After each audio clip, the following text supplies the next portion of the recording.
l'incendie de l'usine chimique Lubrizol, on ne sait pas encore combien d'écoles pourront rouvrir demain à Rouen et aux alentours, car tous les établissements n'ont pas pu être nettoyés comme il fallait ce week-end, selon la présidente de la FCPE de Seine-Maritime. Les parents doivent appeler le collège, le lycée ou l'école demain matin, ou bien l'académie avant 16h30 aujourd'hui.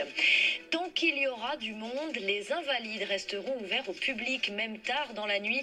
Hommage populaire à Jacques Chirac à partir de 14h.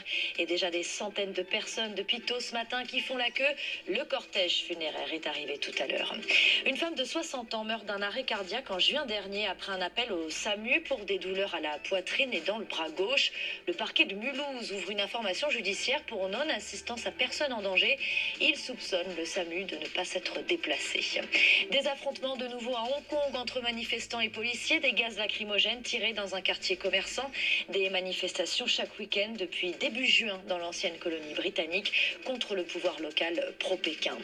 Aux mondiaux d'athlétisme de Doha, au Qatar, le départ du 20 km marche est décalé d'une demi-heure ce soir à minuit, heure locale, à cause des températures très élevées et de l'humidité, ce qui rend l'air irrespirable pour les athlètes.